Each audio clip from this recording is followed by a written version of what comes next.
ایران شام کے اندر اپنے ایئر فورس کی طاقت اور فضائی طاقت کو مزید مضبوط بنانے میں جٹا ہوا ہے۔ ہم نے دیکھا کہ اسرائیل نے شام کے اوپر بڑی اٹیک کی اور اٹیک کے نتیجے میں ایران کے ایک تو آئل ٹینکر جن کی تعداد 8 بتائی جاتی ہے ان سب کو برباد کیا۔ اسرائیل کا یہ کہنا تھا کہ اس کے اندر اسلحہ شام کے رستے سے لبنان جا رہا تھا، حزب اللہ کے پاس جانا تھا۔ اس کے علاوہ ہم نے دمشق ایئرپورٹ کے اوپر بھی دیکھا کہ کس طریقے سے اسرائیل نے ایئر سٹرائک کی، وہاں پر رن وے کو اڑایا اور کہا کہ یہاں رن وے کے اوپر ایران کے بنائے ہوئے اسلحے کے ڈیپو تھے جن کو ہم نے تباہ کیا ہے۔ اب ایران کی جانب سے رد عمل آنا شروع ہو گیا ہے۔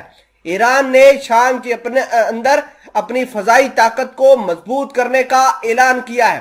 اسرائیل کے مطابق ایران نے شام کے اندر اپنے فوجی طاقت کو مضبوط کرنے کے لیے، فضائی طاقت کو مضبوط کرنے کے لیے بلینز آف ڈالر لگانا شروع کر دیے ہیں، اور یہاں پر جگہ جگہ حماس حزب اللہ کے جنگجوؤں کو ورکشاپ بنا کے دی گئی ہے، جہاں پر نہ صرف ان کو ڈرونز اور میزائل بنانے کی ٹیکنالوجی سے لیس کیا جا رہا ہے بلکہ ان کو ہتھیار چلانے کے لیے بھی کارگر بنایا جا رہا ہے۔ آپ کو یہ بھی بتا دیں کہ حال فی الحال کے اندر جو ڈرون شہید 136 یوکرین کے اندر گرا تھا، امریکہ، اسرائیل اور دیگر ممالکوں نے اس کا پوسٹ مارٹم کیا ہے۔ پوسٹ مارٹم کے اندر یہ بات نکل کر سامنے آئی ہے کہ 40 اس ڈرون کے کمپوننٹ یورپ سے آ رہے ہیں، تو یورپ کی ساری کمپنیوں نے ان کمپوننٹس کو بین کر دیا ہے، اب وہ کسی کے لیے بھی نہیں بنائیں گے۔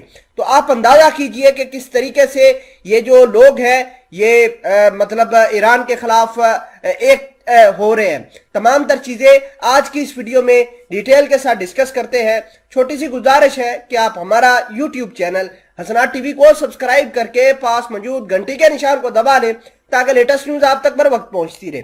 سب سے پہلے آپ اپنی سکرین پر خبر دیکھیے جس کے اندر لکھا ہے Iran steps up air defence deployment in Syria in bid to curb Israeli strikes.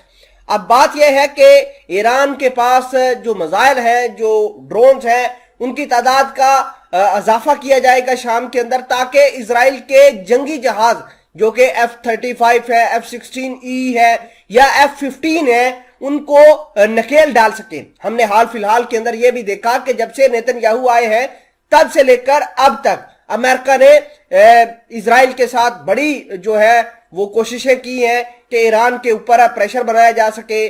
امریکہ نے اپنے ایئر فورس کے جو جہاز ہیں خطرناک F-15 وہ اسرائیل کو دیے، وہ ڈپلائی کیے۔